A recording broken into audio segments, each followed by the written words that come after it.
Hi friends, welcome back to my weekly podcast. Bienvenidos mis amigos. This week I'm back in Mexico City, where the news is saying the infection rates for the COVID virus are peaking this week. So it's a time to be careful and vigilant.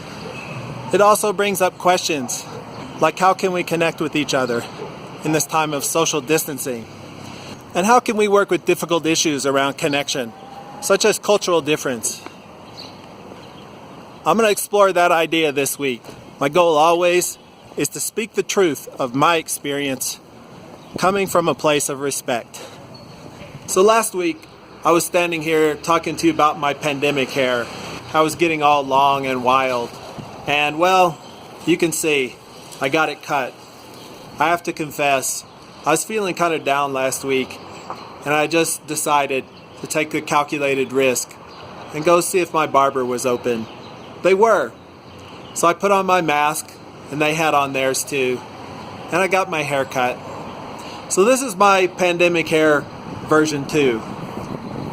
We'll see where it goes. Every day, I'm reminded that, to quote from the science fiction novel, I am a stranger in a strange land. Each day I meet good people who embrace my difference, but I also recognize that I will never fully belong, because I come from a different land and culture. I remember moving to West Texas as a teenager. I felt strange and out of place there, so it's not really a new feeling to me. When I was 15, I was so proud to get my new pair of brown suede high-top roller skates. And so the first thing I did was put on my cut-off jeans, take off my shirt, and skate down the back streets of my town, headphones on. Well, some young dude with roller skates, blonde hair, and cut-off jeans listening to disco music is not exactly the figure of masculinity that fits into small-town West Texas, a place where boot-cut jeans and cowboy culture reigns supreme. I determined then and there to be true to myself, even if it brought some incongruity to my surroundings. So there it is, an early lesson on cultural difference, one that has followed me throughout my life. Always be who you are.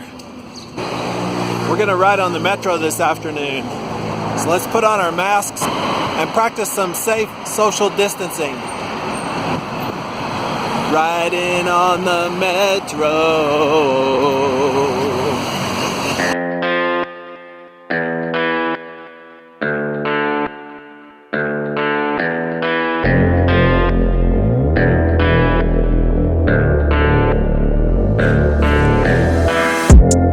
You could be the muse to my passion. We can make love like an act of God. I just match my words to my actions. Magic in my life's everlasting. I say I could add a word. One of the first pieces of advice I was given here was for walking in a tough neighborhood. It went something like this: caminar en la calle con confianza y también respeto.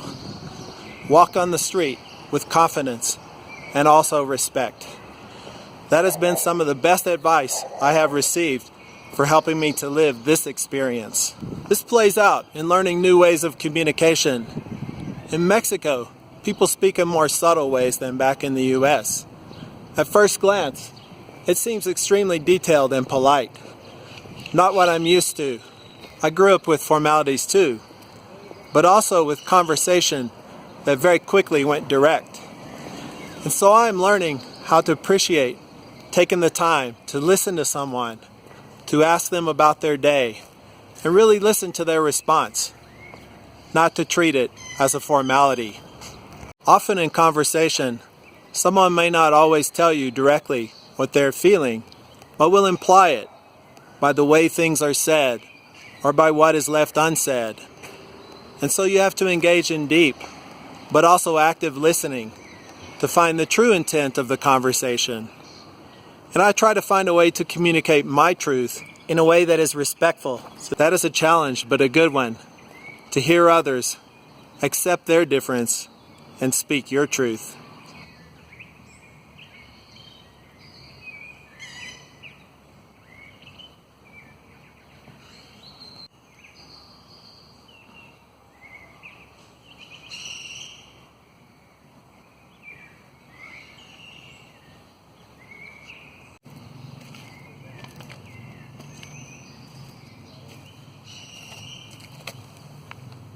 In the States, race, gender, and ethnicity are always present when it comes to social interactions. You're quickly put into categories based on your ethnic or racial appearance and how it fits into the social construct. In Mexico, there are some similar things going on, but it also feels more complex. Here, people commonly refer to each other not only by their skin color, but also by their physical appearance or perceived age. Back in the States, that would usually be considered offensive. Here, not so much. Most of the time, I'm called El Güero, which is roughly equivalent to Blondie. Anytime I see a clown performing in the park, I try my best to hide in the crowd, because I know he will point to me and ask, "Hola, ¿eres el Güero de Michoacán?" Güero. Actually, that is the one word that makes me feel like I somehow belong here. Because there are many Mexican güeros too, people with honey-colored skin and light brown hair. So when I go out, I understand that I will be seen in the context of my difference. I will be seen through the lens of appearance. And that's okay. I am a gringo, or more accurately, a chilangringo, someone from the States who has become a part of the life of the city. Truth is, my lifestyle is still more comfortable than a vast majority of the people here. I see the advantages I was born with. That's a reflection of my privilege. And there are also places and groups I will never have access to, based on how I look and where I am from. And so I respect these differences, and I respect the efforts of the people who cross my path each day, working hard to survive, to provide for themselves and their families. They inspire me to be a better person, and I appreciate when they accept me into their world without judgment. And that's where I'll close out this week's video. Difference is a beautiful thing that we can approach with appreciation, respect, and most of all, understanding. Hey, if you liked my video, give me that thumbs up and hit that subscribe button down below. I look forward to see you here next week, friends. Hasta pronto, amigos. Arre.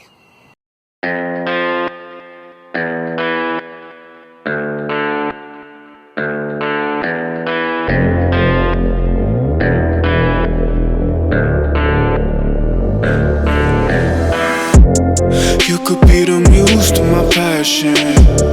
We can make